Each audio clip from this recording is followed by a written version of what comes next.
Bonjour et bienvenue dans mon monde. On parle aujourd'hui de culpabilité, impuissance, regret et honte. Comment vivre au présent quand la culpabilité liée au passé nous étrangle? Comment croire en soi quand le passé est la preuve de notre impuissance? Il est difficile de pardonner aux autres, mais se pardonner à soi, est-ce vraiment possible? Peut-on effacer le passé? Peut-on faire rewind, stop, efface? Donc, c'est le sujet d'aujourd'hui. Alors, bienvenue dans la richesse des différences, l'espace où on ose se questionner et se réinventer. Ici, on plonge au cœur de l'être, on déconstruit les croyances limitantes et on s'ouvre à une réalité plus vaste. Entre éveil de conscience, transformation profonde et inspiration du quotidien, chaque épisode est une invitation à revoir et à créer ta propre vérité. Prête à faire le saut? Installe-toi confortablement et laisse-toi porter. Alors aujourd'hui, je suis un petit peu excitée, je suis un petit peu énervée parce que ce monde-là, bien qu'il soit pas super invitant, ça a été mon monde pendant très longtemps, pendant au moins 45 ans de ma vie à peu près, je dirais.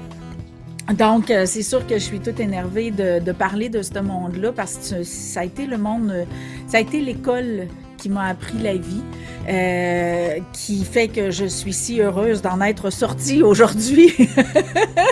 Donc, veux pas, tu sais, c'est comme un enfant qui reparle de ses années du primaire avec nostalgie. Ben moi, j'ai comme un petit peu de nostalgie de parler de ce monde-là parce que c'est un monde que j'ai étudié malgré moi.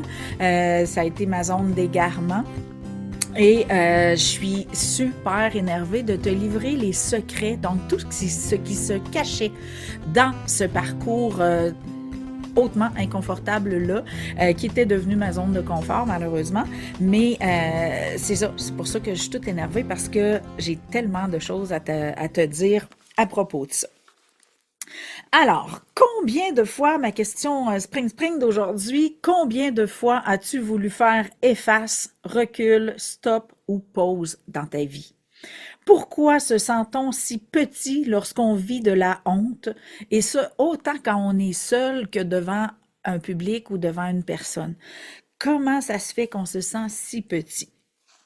Ben, moi, je suis devenue enseignante en authenticité, en lucidité identitaire, relationnelle et quantique, mais mon approche est neurosensorielle. Donc aujourd'hui, je vais t'amener vraiment des notions super intéressantes pour mieux comprendre comment s'expérimentent ces états-là de culpabilité, d'impuissance, de regret et de honte, parce que c'est avant tout un processus physique, donc neurosensoriel, qui amène beaucoup de nourriture à nos hamsters, donc notre activité mentale, et que, ben moi, ce que je veux que tu saches à l'issue de cet épisode-là, c'est vraiment comment mieux gérer ce que tu donnes à manger à tes hamsters, parce que c'est pas une zone super confortable, et je vais vraiment t'amener des révélations clés là, qui vont vraiment t'aider à, si c'est des impasses dans lesquelles tu te trouves, ben, à commencer à sortir de là progressivement.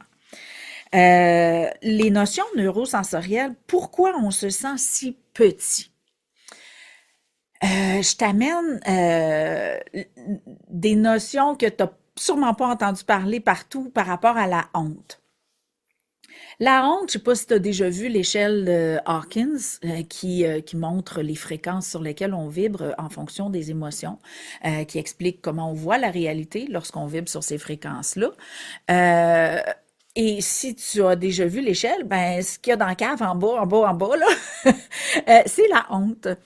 Et donc, c'est ce qui explique concrètement, donc scientifiquement, mais que je vais te donner la version plus, plus simple, c'est que lorsque on est dans un espace de confiance, de vitalité, de joie, on est ah! Tu sais, nos bras font ça tout seuls. Donc, c'est très émancipateur. Donc, on se sent lousse, on se sent libre, comme un boss évaché sur son bureau, les pieds en l'air sur le bureau, les bras en arrière de la tête. La vie est belle, il n'y en a pas de problème. Et dans cet espace-là, ben c'est sûr que c'est pas comme ça qu'on va vivre la honte, là.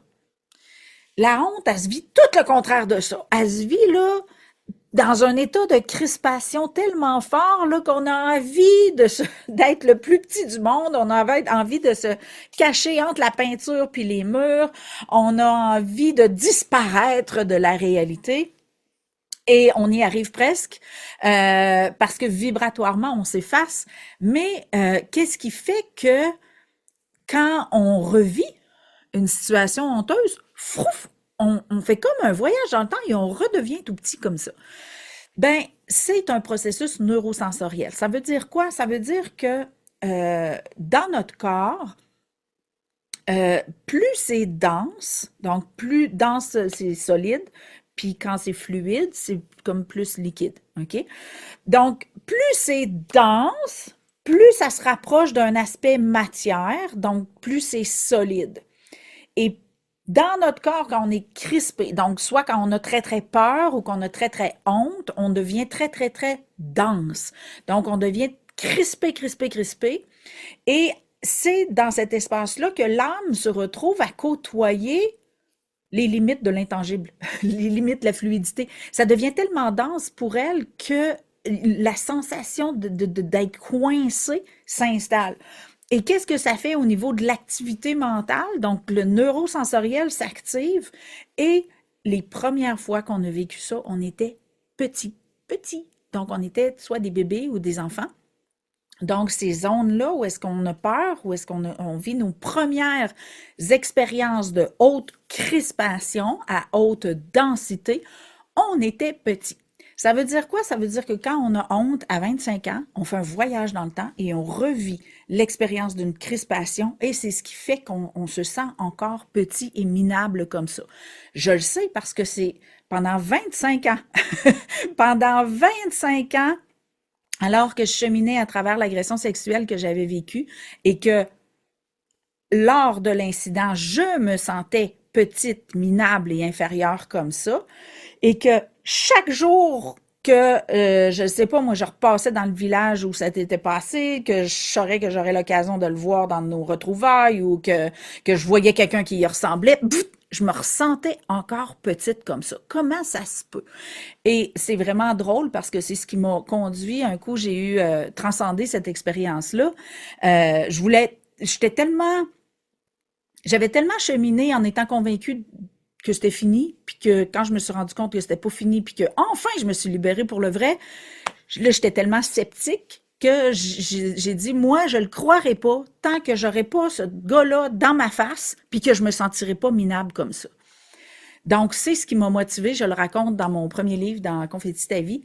C'est ce qui m'a motivée 28 ans, 25, 28 ans plus tard, à reprendre contact avec le gars, à dire, je veux l'avoir en avant de moi. Ça a pris, je pense, 5 mois avant qu'il accepte. Et on s'est revus et c'était tellement hot parce que quand je l'ai vu en avant de moi puis que je me suis pas sentie petite et minable de même, j'ai fait comme yeah! J'étais comme tu sais pour moi c'était comme hey, je suis guérie, tu sais, c'est comme si je m'étais fait une lobotomie tout à coup puis que la vie, la réalité dans laquelle j'avais vécu était éteinte. Et c'est vraiment un des éléments qui m'ont aidé à comprendre l'aspect du neurosensoriel par rapport à nos expériences de vie et pourquoi on se sent si petit. Parce que c'est la crispation qui amène de la densité, qui anime l'activité mentale, qui fait qu'on fait un voyage dans le temps et on retourne dans notre premier espace honteux et on redevient petit et l'âme conjointement vit l'expérience de ne plus accéder à l'illimité. Donc, on se sent terriblement coincé. Donc, c'est vraiment ça qui fait que on veut pas. Donc, souvent, on va avoir peur d'aller revivre ça parce qu'on veut pas. C'est pas l'expérience qu'on veut pas. C'est on veut pas se ressentir minable. On veut pas se ressentir petit. Et donc, la honte, cette fréquence-là, où est-ce qu'on est très crispé et très dense, c'est tout simplement l'expérience de la densité. Donc, si on comprend le phénomène, ben on peut juste se secouer, se dilater et la densité se dissout à la source. Donc, si tu as à vivre une expérience où, je sais pas moi, tu vas prendre la parole en public ou n'importe quoi, ben la secousse, c'est souvent ce que je recommande aux gens, respiration profonde, présence, donc on vit au présent la situation, et la secousse va dilater les propositions du passé, va amener de la dilatation, va amener de la capacité de fonctionner, et c'est vraiment un espace où est-ce que on va arrêter de se sentir petit et inférieur.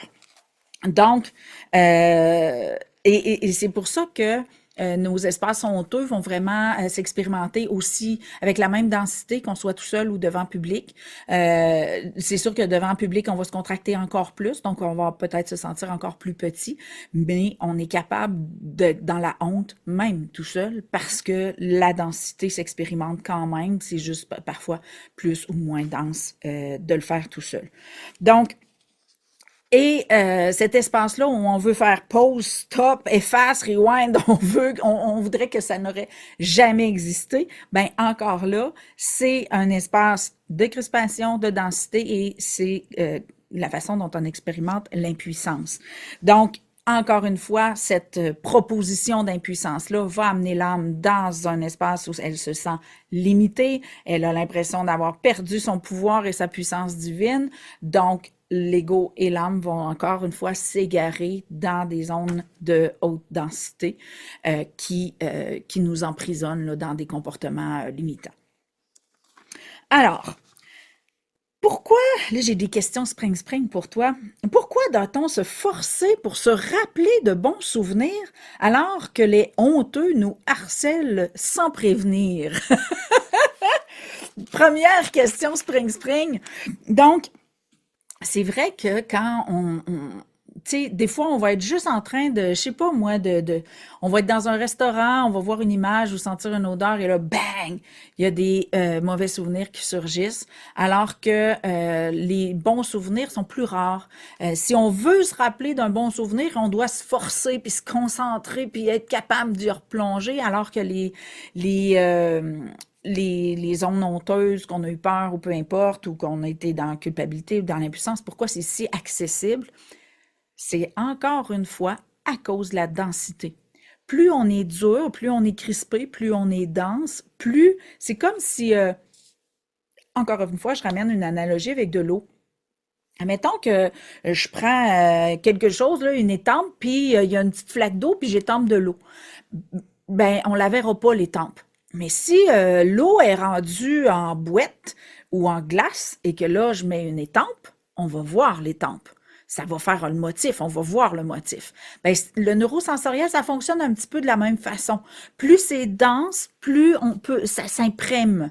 Tandis que c'est pour ça qu'on dit souvent j'ai l'impression que, ben c'est parce qu'on s'imprime une idée, on s'imprime une conception, on s'imprime une situation, une identité ou peu importe. Donc on est dans un espace de densité et la densité fait que c'est plus facile de mettre une empreinte dans la chose. Fait que réponse numéro 1 à quelque chose quand même tu sais, souvent on se demande pourquoi, puis on le subit, puis c'est plate. Ben si tu veux, si tu as tendance à vivre ces choses-là, ben respiration, secousse, encore une fois, ça va vraiment t'aider. Deuxième question, Spring. On dirait que ces 4 éléments, donc culpabilité, impuissance, regret et honte, travaillent en équipe et à relais pour nous torturer de toutes parts. Puis c'est vrai que quand on pense à ça, on est comme, ben en tout cas moi je me rappelle de l'époque où j'étais comme une balle de ping-pong qui faisait juste passer d'un à l'autre là. Tu sais, j'étais soit dans la culpabilité, soit dans l'impuissance, soit dans le regret ou soit dans la honte. C'était comme, tu sais on voit souvent dans les films là, 4-5 gars autour d'un petit gars puis là il lance son sac d'école pour pas qu'il l'attrape là. Je me sentais comme ça à une certaine époque parce que c'était comme les seules options que j'avais en avant de moi pour ressentir la vie.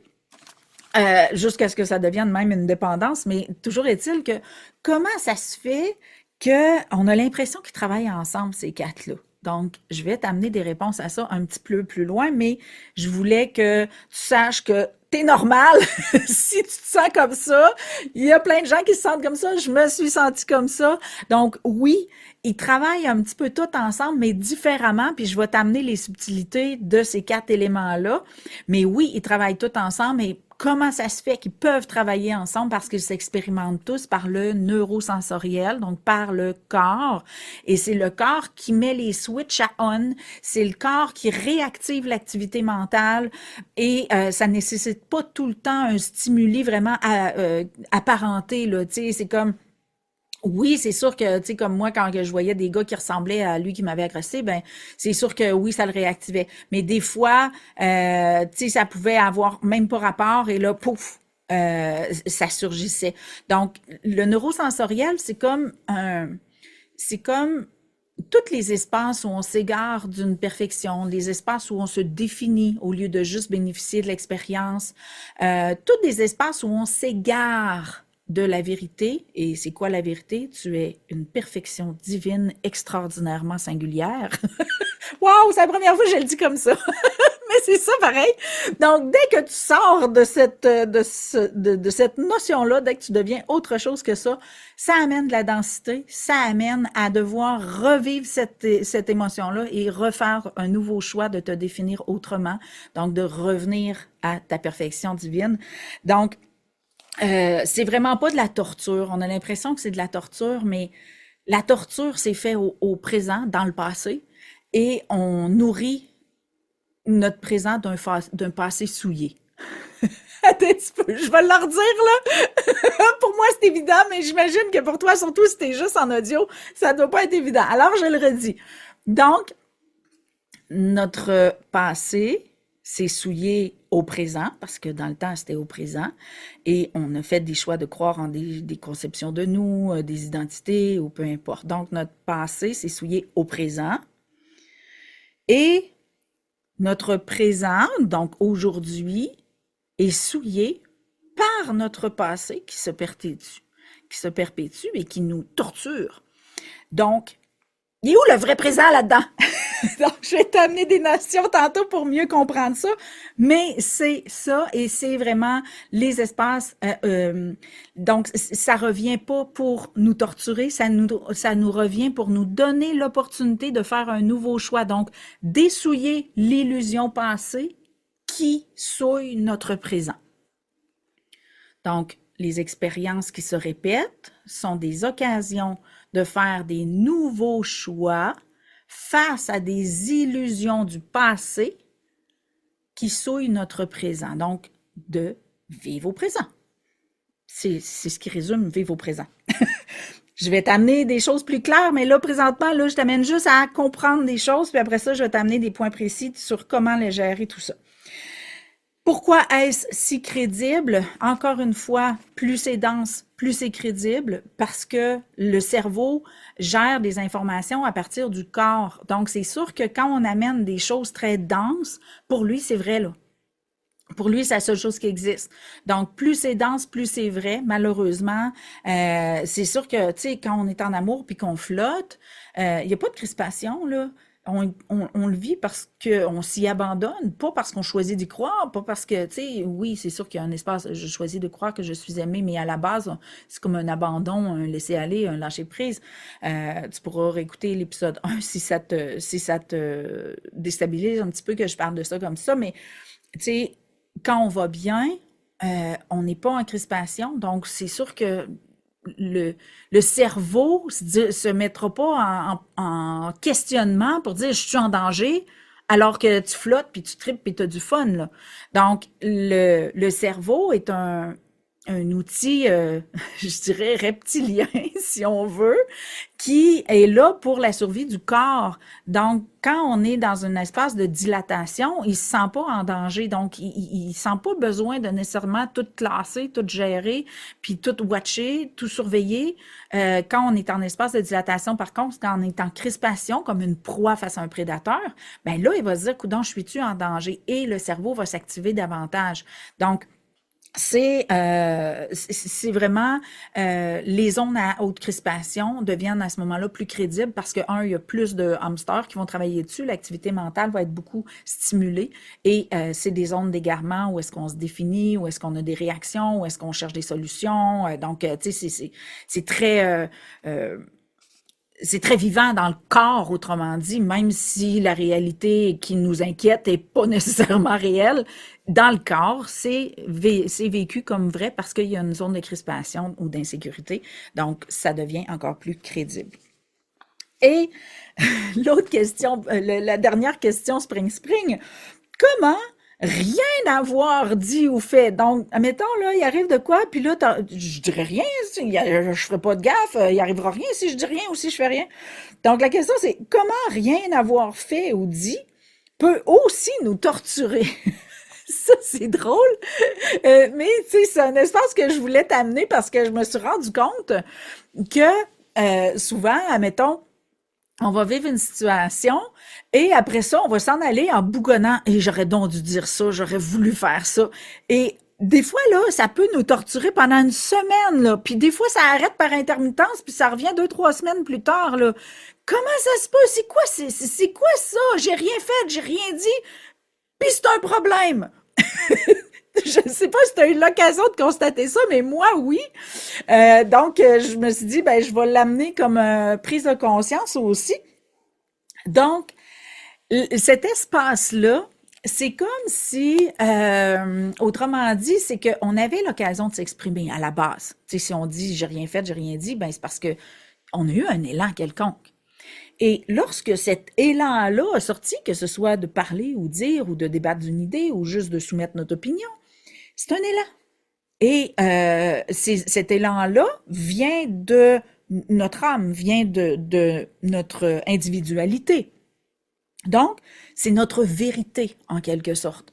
Et cette vérité-là, ton authenticité, euh, normalement devrait expérimenter la vie dans une liberté d'être totale. Et lorsque tu te freines, que ce soit pour vivre une émotion ou parler, t'exprimer, peu importe, lorsque tu te freines, ben c'est comme si tu te disais ta gueule. Et ce ta gueule-là, qui est haut en crispation, que ce soit quelqu'un d'autre qui te le dise ou que ce soit toi qui te le dise, la crispation est la même. Donc, c'est comme si tout à coup, il y avait une limite qui était mise, non justifiée, là. Donc, le fait qu'elle soit, qu'on expérimente une limite et qu'en plus elle soit non justifiée, ça amène de la crispation dans le corps et c'est pour ça que ça se perpétue parce que, ben où la liberté? Et où la liberté dans ça? Mais je voulais juste parler, moi. Donc, c'est un petit peu ça. Donc, ça va être beaucoup des gens qui vont vivre d'injustice, qui vont vivre d'impuissance, qui vont vivre tu sais, les 5 blessures de l'âme, là, la trahison et tout ça. Donc, ceux qui s'empêchent de parler, c'est souvent parce qu'ils sont en réaction et ils ont une crainte. Donc, ces freins-là qu'on se met, c'est parce qu'on veut pas déranger, pas déplaire ou peu importe qu'est-ce qui nous a amené dans ce comportement-là.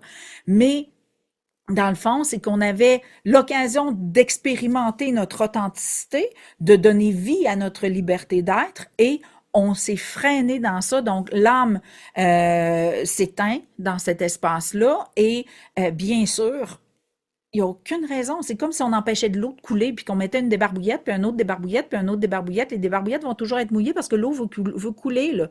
Donc, c'est vraiment ça. C'est ce qui fait que ça se perpétue, même si on n'a rien dit ou rien fait. Donc, c'est notre neurosensoriel encore qui est en quête de liberté d'être, d'assouvissement.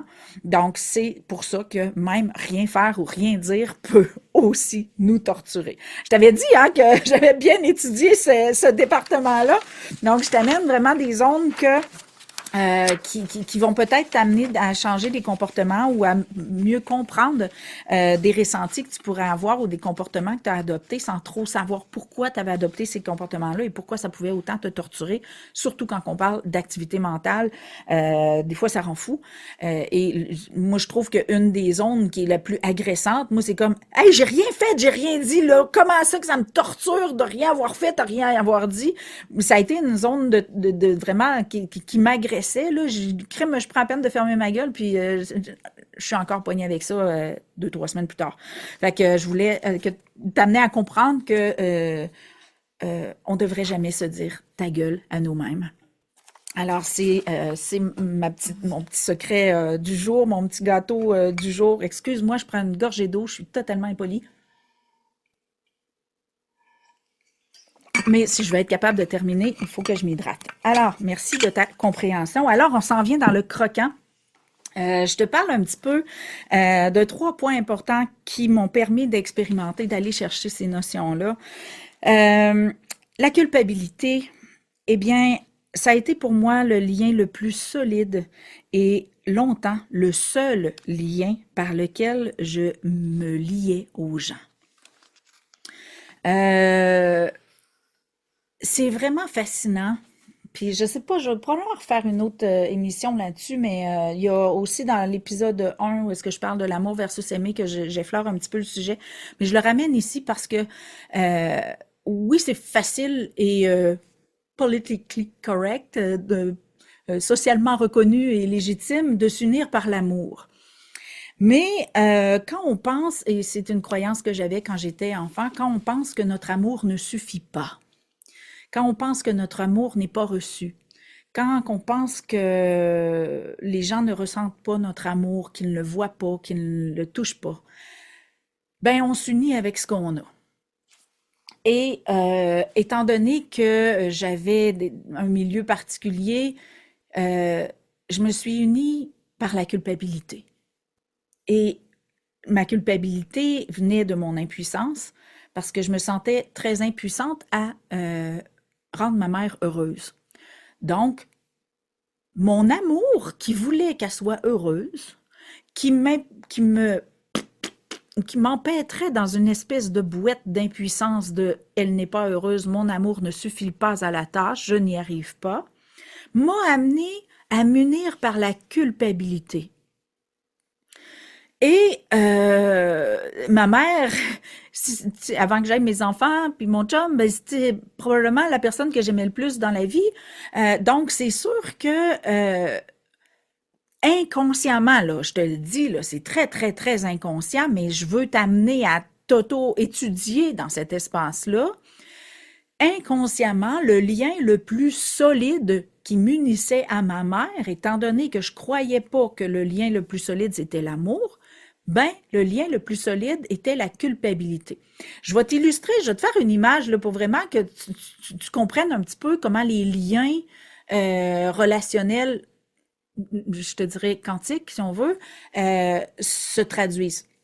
Imagine un fil de pêche, imagine une ficelle, imagine une corde, un élastique, un câble, un gros tuyau électrique, un gros fil électrique, puis les gros bateaux, là, les gros câbles là, qui servent à attacher les bateaux traversiers là, euh, pour accoster les bateaux au port.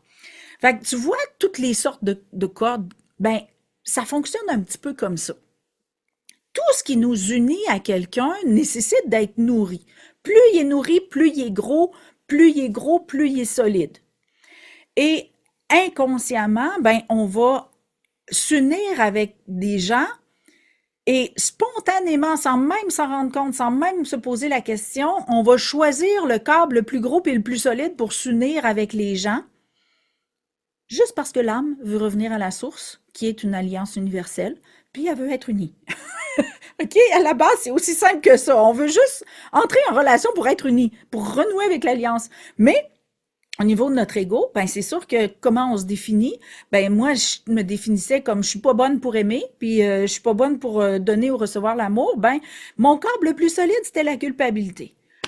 Si tu savais le nombre de relations où j'ai fait du mal aux gens pour me sentir coupable et tout ça inconsciemment, désolé, je sais pas si je dois dire désolé ou merci à ceux qui m'ont permis d'étudier le phénomène, mais j'ai vraiment été, ça m'a pris, ça m'a pris très très longtemps avant d'être fidèle en amour. Ça m'a pris, j'étais instable en amitié, j'étais instable dans toutes mes relations. Donc, soit je m'arrangeais pour me sentir coupable, ou soit je faisais sentir coupable les gens qui m'entouraient. Et c'était tellement inconscient, là. C'était tellement aberrant, mais c'était tellement la seule chose de vrai qui existait dans ma vie que plus je m'enlignais dans ces relations toxiques-là, plus je nourrissais ma foi en le lien. Parce que, admettons, OK, imagine 30 secondes, là, que t'aimes quelqu'un et que tout à coup, la relation termine. Ben, tu vas avoir de la peine, un peu de tristesse, de la rancune, peu importe, de la colère, de la frustration, puis là, à un moment donné, tu vas retomber en amour. Mais imagine que tu fais du mal à la personne que tu aimes le plus. Peu importe qu'elle soit morte, que tu la vois encore ou pas. Ta culpabilité, là, elle va te gruger, là. Parce que tu pourras plus revenir en arrière, tu pourras pas effacer. Donc, la culpabilité fait comme étirer la relation parce que tu n'as même pas besoin de la côtoyer pour te sentir coupable. Tu sais, si tu as une peine d'amour, tu sais, ça va faire un temps. Puis, tu sais, si tu la revois, ben peut-être que tu l'aimeras même plus quand tu vas la revoir. Mais la culpabilité, là, c'est comme là, une chaîne qui t'étrangle. Et les rôles sont distribués et ils ne peuvent plus se dédistribuer. Donc, c'est vraiment, euh, pour moi, c'était un lien extrêmement durable. Donc, je me suis égarée dans cet espace-là, mais tellement facile d'accès.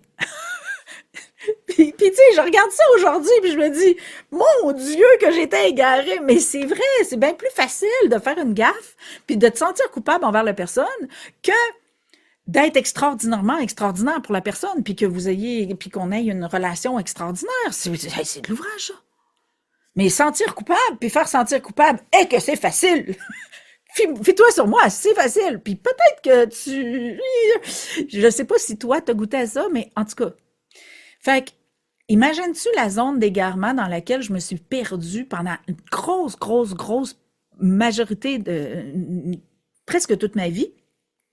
Ça a été vraiment assez particulier. Euh, Même que, tu sais, mon chum, que je te dis que ça fait 20 ans que je suis avec, là, si tu savais toutes les fois où j'ai comme eu un besoin de foutre de la merde, puis c'était tellement inconscient, mais j'étais comme, qu'est-ce que tu essayes de faire encore, Chantal Beaumont?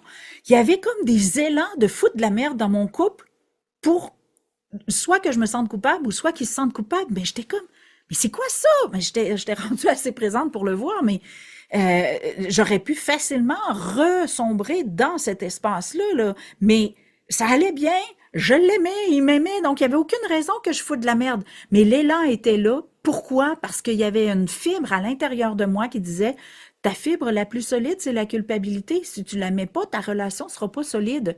Mais c'était tellement inconscient que les élans, il a fallu que je m'intercepte dans mes élans puis dire pourquoi c'est si important pour toi de foutre la merde. Pour être capable d'aller me voir et de voir ma foi. Donc, c'était une foi absolue en la solidité et la durabilité du lien de culpabilité. Pour moi, c'était le plus durable et le plus solide. Donc, il a fallu que vraiment que je rentre en introspection et que je choisisse de m'intercepter parce que j'aurais été encore dans un schéma où j'aurais tassé un homme extraordinaire de ma vie juste parce que je voulais instaurer un lien de culpabilité alors que notre relation était construite sur la confiance. T'imagines-tu? On est deux personnes extrêmement intègres qui ont choisi de se faire confiance. Et là, moi, j'étais en train de vouloir foutre la culpabilité là-dedans. Donc, c'est sûr que j'aurais, tu sais, ça aurait été facile. Mais j'ai choisi de m'intercepter. J'ai choisi de donner toute la place à mon désir de m'unir solidement et ça s'est fait. Donc, c'est vraiment particulier comment l'expérience s'est faite, mais tu sais, ça a été une expérience complexe à expérimenter parce que je comprenais pas, là. Je comprenais pas, je voulais pas faire de mal, puis en même temps, je savais qu'il y avait quelque chose qui m'amenait là, mais j'avais juste à aller apprendre, puis j'étais allée apprendre, puis j'ai fait comme, mais qu'est-ce que c'est que cette connerie?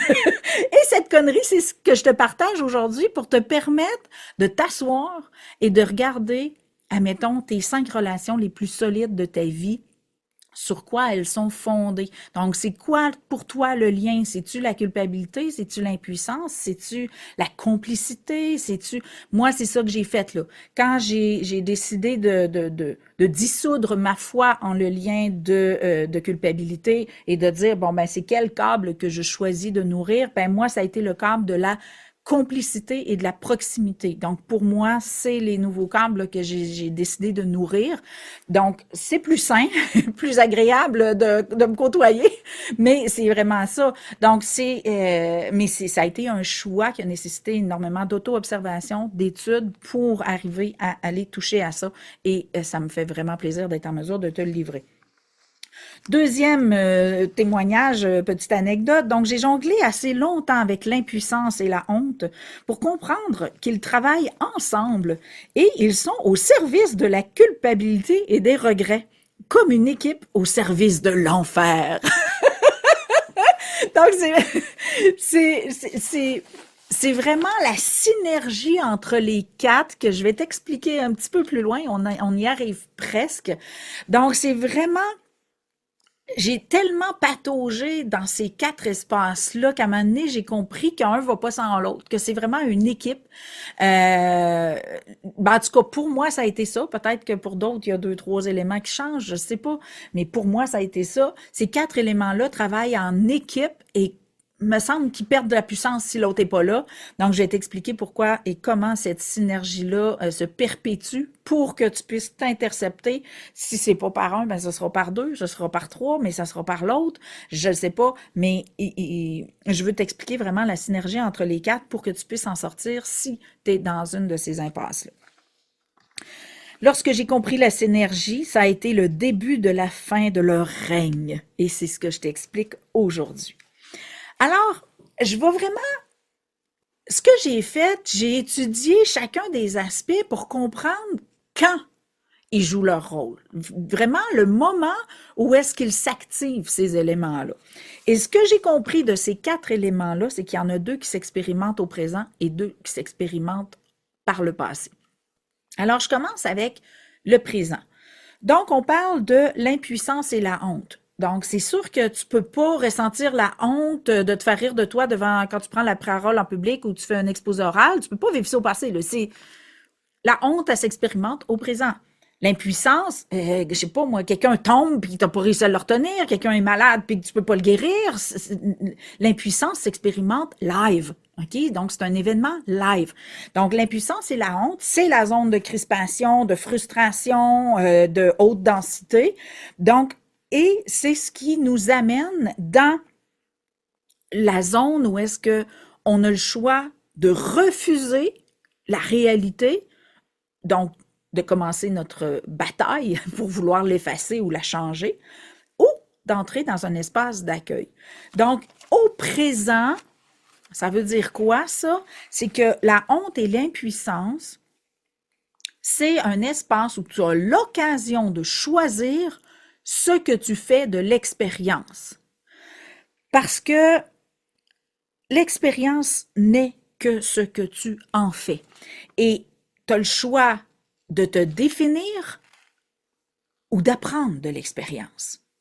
Et c'est toujours quand on se définit, donc on se colle une étiquette, soit identitaire ou relationnelle, mais on se colle une étiquette, donc on s'attribue un rôle dans l'histoire. Et qu'est-ce qui fait qu'on va refuser l'expérience? C'est qu'on n'est pas content du rôle qu'on a. Donc, soit du rôle qu'on s'est donné ou du rôle que quelqu'un tente de nous attribuer ou d'un rôle que quelqu'un nous a convaincu qu'on avait. OK? Donc, on vit une expérience, les rôles se distribuent et non, no way, moi je veux effacer ça, je veux faire recul puis effacer ça. Donc, si on accepte la réalité, ça devient plus une zone à haute densité, ça devient, mais qu'est-ce qui se passe là? Ça devient une zone de découverte, de connaissance de soi, d'écoute de soi, d'occasion de s'exprimer. L'expérience retrouve son statut d'expérience. Mais lorsque l'expérience est une occasion de se définir, donc de se coller une identité, c'est pas une vraie expérience. C'est la construction d'un autre ego de plus ou de nourrir un ego déjà actif. OK? Donc, quand on vit l'impuissance ou la honte, ça veut dire, je suis témoin d'une situation et qu'est-ce que je fais de moi dans cette situation-là? Donc, l'impuissance et la honte ne sont pas là si tu conçois la chose comme une expérience, tandis que si tu te définis comme c'est de ma faute, j'avais une responsabilité, j'aurais dû être capable, donc tu es en train de te rendre coupable d'une situation, ben c'est là que tu vas t'intoxiquer parce que c'est pas de ta faute. Et je vais te donner un truc là à la fin, je vais vraiment donner un truc pour sortir de cette impasse-là, mais moi, ce que je veux que tu retiennes à ce stade-ci, c'est que l'impuissance et la honte sont des expériences live, OK?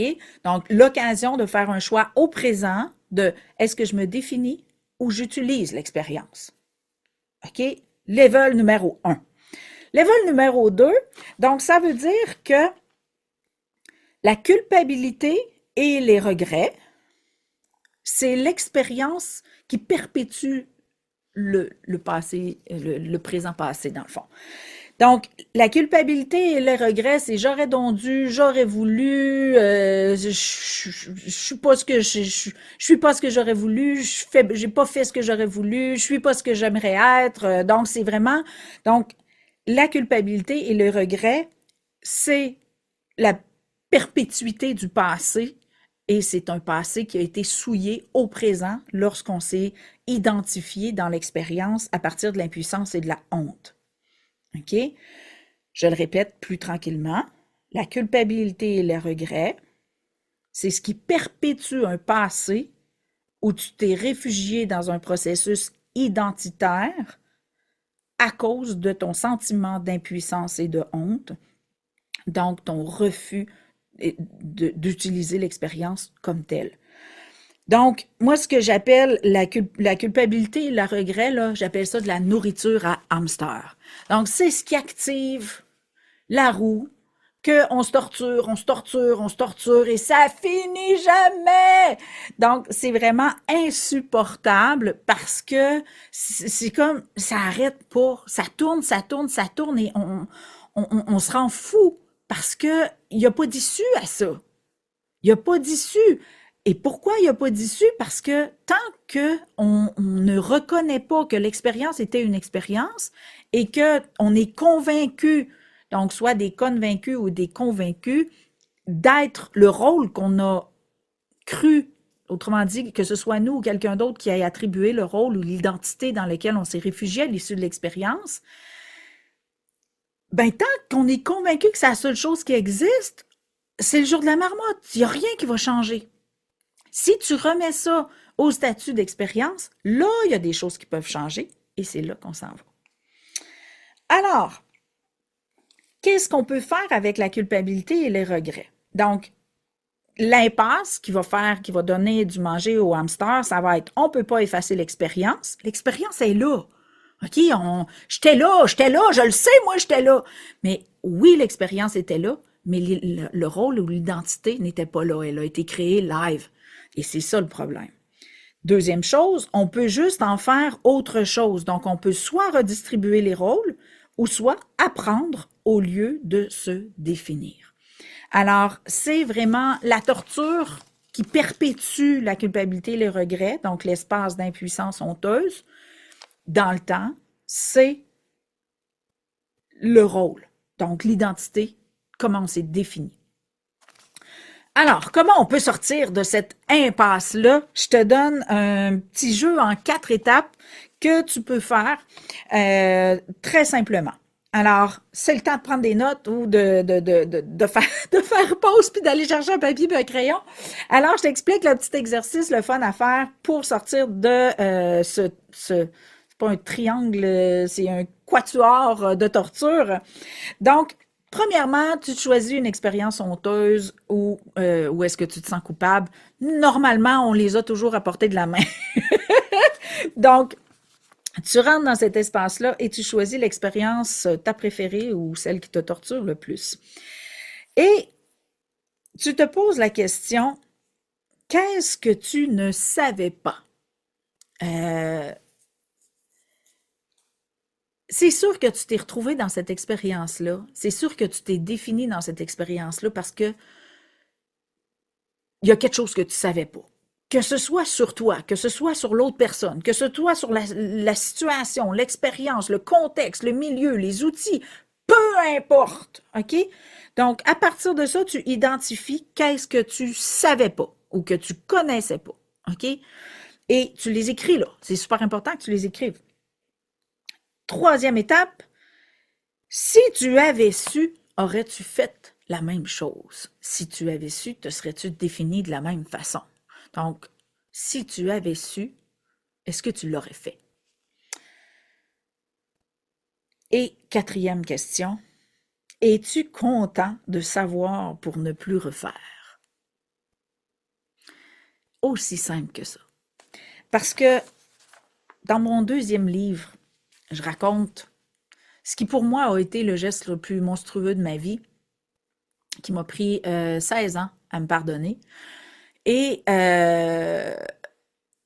c'est vraiment impressionnant comment on peut faire des conneries prodigieuses en pensant que ce sera pas grave, en pensant que ça changera rien. Surtout quand on est en survie, là. Moi, à l'époque, j'étais vraiment en détresse mentale et émotionnelle profonde. Euh, En survie, toutes les conneries qu'on peut faire, c'est hallucinant, là. Fait que je pensais que j'étais tellement blindée, que j'étais tellement, tu sais, j'avais tellement plus d'estime puis de respect de moi que quand tu poses un geste que tu estimes impardonnable et que tout à coup, ton système de valeurs a ressurgi d'outre-tombe et tu dis, mon Dieu, je suis donc bien monstrueuse, tu dis, eh ben, je pensais que je l'étais déjà. Fait que là, tu te rends compte que ton système de valeurs est encore actif et tu dis, et ça te foudroie, ça te donne une claque sur la gueule, puis tu dis, comment j'ai pu descendre aussi bas? Et c'est là que tu as le choix de te définir. Encore une fois, j'ai eu le choix de me définir et je l'ai fait pendant 16 ans. Je me suis définie comme un monstre. Ou de reconnaître, donc lorsque je me suis accordé mon pardon 16 ans plus tard, ou de reconnaître que, un, je savais pas à quel point j'étais rendue bas. Euh, Deux,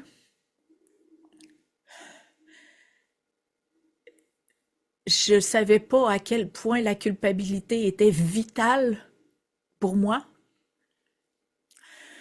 Euh, mais j'ai vu, quand j'ai compris tout ça, quand j'ai compris que j'étais encore juste en train de nourrir un lien d'amour dont je voulais pas me défaire et que j'étais encore en train de nourrir le lien le plus crédible qui était la culpabilité, de m'unir encore avec des gens que j'aimais terriblement et dont je ne voulais pas me défaire. Et la seule façon que j'ai réussi à le faire, c'est d'adopter, de faire un acte monstrueux. Et comme par magie, la culpabilité s'est installée et a fait perdurer le lien et la relation. Euh, c'est fascinant. C'est vraiment fascinant. Puis je remercie du fond du cœur les participants de cette expérience-là, que j'ai pas besoin de nommer, ils se connaissent par cœur. Pour ceux qui ont lu mes livres, ils les connaissent aussi. Donc, c'est vraiment, pour moi, ce que je te livre aujourd'hui, c'est l'apprentissage d'une vie de torture dans un monde où il n'y avait que culpabilité, impuissance, honte et regret pour m'unir aux gens. Et je te souhaite sincèrement que si tu es dans une de ces impasses-là, ou une autre, parce qu'il y en a plein d'autres, des liens, des façons de s'unir toxiquement ou nocivement, je ne sais pas trop comment le dire, mais je te souhaite vraiment de prendre les deux moments, là, donc les deux petits exercices, là, observer par quoi tu t'unis, c'est quoi les liens les plus solides, que ce soit positif ou négatif, on s'en fout. C'est ton choix de t'unir et tu peux le remodeler si tu le vois. Si tu le vois pas, tu peux pas le remodeler. Donc, je te demande, tu sais, assis-toi en introspection et vois tes liens d'alliance les plus solides, sur quoi ils sont construits, pour pouvoir te repositionner, pour avoir des liens, des relations plus saines. Et le deuxième, c'est le petit exercice à partir d'une expérience honteuse et dans le fond, qui revient à l'amour de soi. Je ne savais pas. Et maudit que je suis contente de savoir. Donc, c'est sûr que je ne serai plus jamais aussi monstrueuse que j'ai été et je remercie du fond du cœur tous ceux qui m'ont permis à la fois d'expérimenter la zone honteuse, mais le choix de m'aimer inconditionnellement à l'issue de ces 16 années-là, où est-ce que je me suis donné le droit de ne pas avoir su, de ne pas m'être vue et de ne pas m'avoir donné d'autres options pour m'unir. Chose que je fais aujourd'hui. Alors, je te souhaite sincèrement, donc si tu as besoin d'aide, c'est sûr que ça va me faire plaisir de t'accompagner dans ça. Mais je termine avec une phrase, je pense qui va t'amener à te laisser bercer. Nous sommes si prompts à condamner que l'on oublie la pertinence d'apprendre de ces expériences. Alors, je te souhaite de cheminer dans une route d'amour de toi, où est-ce que tu te donnes le droit d'avoir eu à apprendre de tes expériences. Dans l'épisode 6, où est-ce qu'on parle de gratitude, admiration, reconnaissance, je parle du draga. Donc, si tu n'as pas vu l'épisode 6, vas-y, où tu peux aller le revoir. C'est l'espace où est-ce que ce pardon-là peut s'installer pour rendre ta nouvelle vie, ta nouvelle réalité plus confortable. Donc, je t'envoie un gros câlin. Je te remercie beaucoup pour cette visite de mon monde dans les profondeurs de la culpabilité que je revisite avec beaucoup de nostalgie, mais en même temps avec beaucoup d'amour parce que je sais ce que ça m'a pris d'en sortir. Mais ça a été tellement une belle et grande école que je ne pouvais pas faire autrement que de partager les enseignements que j'y ai trouvés. Alors, si tout ça se parle, je t'invite premièrement à t'abonner si ce n'est pas déjà fait à mon podcast sur la plateforme de ton choix ou sur ma chaîne YouTube.